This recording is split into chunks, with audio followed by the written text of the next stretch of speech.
Winnipeg, Manitoba, a city where hockey rinks occupy community clubs, lakes, rivers, and backyards. Friends, neighbors, families, and teams are getting ready to hit the ice. But they aren't playing hockey. I've been playing Spongee personally for about 25 years now. Well, this is one of the oldest leagues in Winnipeg.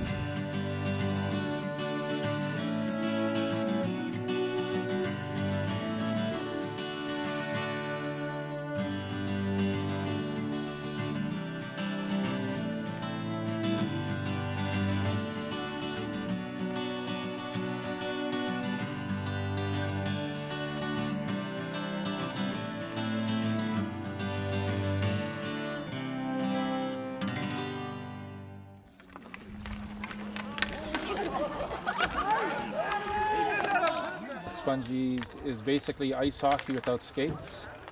You wear broom ball shoes, normal hockey equipment like helmets, hockey gloves. Some people wear garbage mitts or snowmobile mitts, things like that. Shoot, shall shoot! Oh!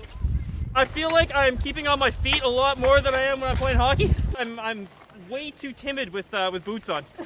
I'm also a little tired, so yeah, I'm moving a little bit slower than I think I should be. Oh, we failed to clear that. For the most part, there's no body checking or hitting or anything like that, but you're allowed to bump a little bit. Otherwise, you play the game and you have a good time. It's great. We have men's, women's, co-ed, youth levels, and it's a niche sport to Winnipeg, but everybody seems to love it and comes out in all kinds of weather.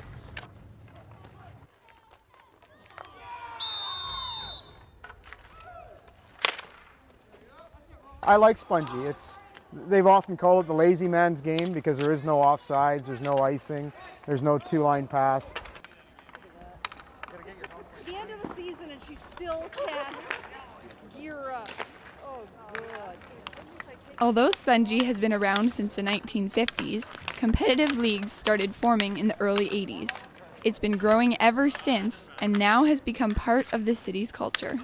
I'd never heard of sponge hockey until I was about 17 years old, and we went in a tournament at the Orioles Community Center. That was my first ever experience of playing, and we played on running shoes against teams wearing the sponge hockey shoes, and clearly we were outmatched. The fact we didn't know the game and we didn't have the proper footwear. We got to get a goal.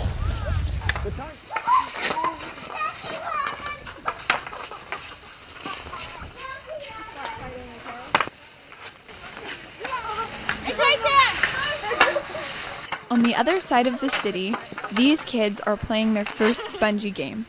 Just like Kelly, they're playing in winter boots.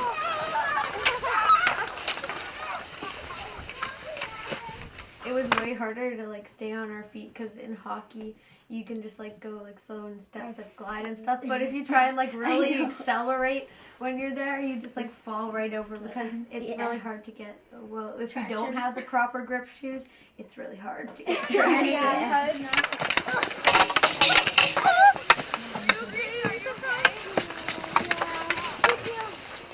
Spongee gets its name from its sponge puck. It travels more slowly than a hockey puck and also hurts less when it hits goalies and defensemen. It's not as hard. Yeah. I know that. It's I was still It scared doesn't really of it, hurt. though. It's stung because you're so cold, but other than that. Yeah, other than that, it didn't hurt that much because when I was playing net, I was just hitting it with my hand and it didn't hurt at all. Really.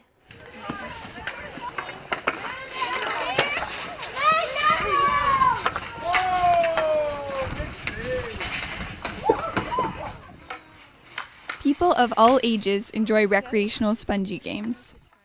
I played Spongee because I can't skate. But I can outrun most people. So that's the only reason I do it. I'm way more active and in better shape than most of these guys here. So they just look younger and cooler than me.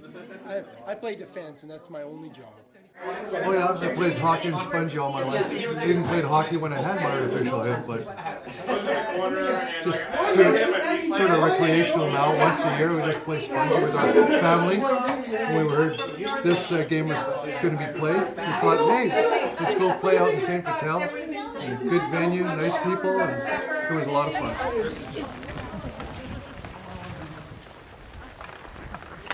I play all the time, actually. I play in the league in Winnipeg. Well, how it worked out was my buddies, some of them never played hockey, so then we're like, oh, why don't we go play Spongee, because the guys couldn't skate, so then we got a team together, and everyone could play, and then now they're all gone, but we still play with all our friends. It's a good time.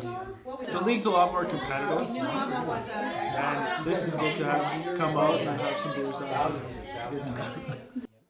The league may be competitive, but they don't take themselves too seriously. In fact, their most coveted prize is a trophy made of beer cans. Our Friday night division here is one of the better divisions in Winnipeg.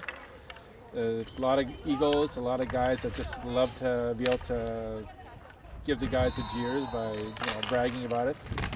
But at the same time, you go to other divisions and other levels, and it's just a good community. Everybody plays with their buddies and have a good time.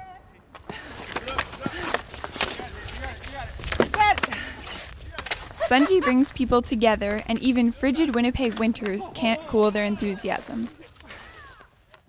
I have a couple layers of pants and 4 layers of shirts, I believe.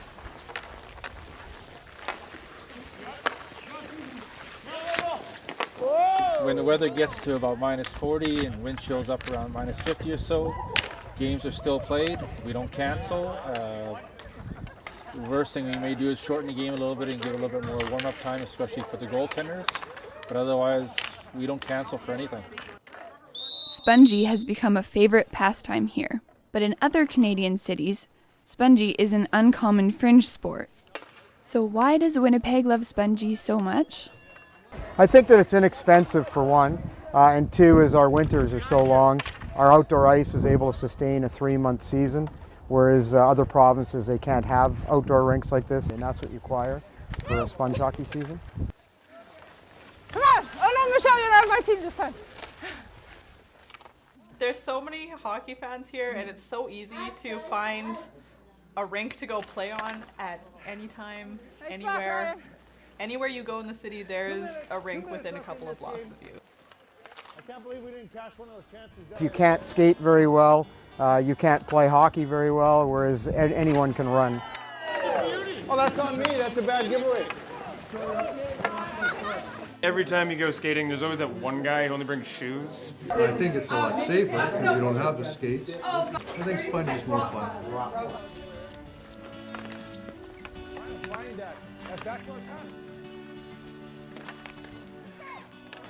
You can include all the people who can't afford or don't have or can't skate.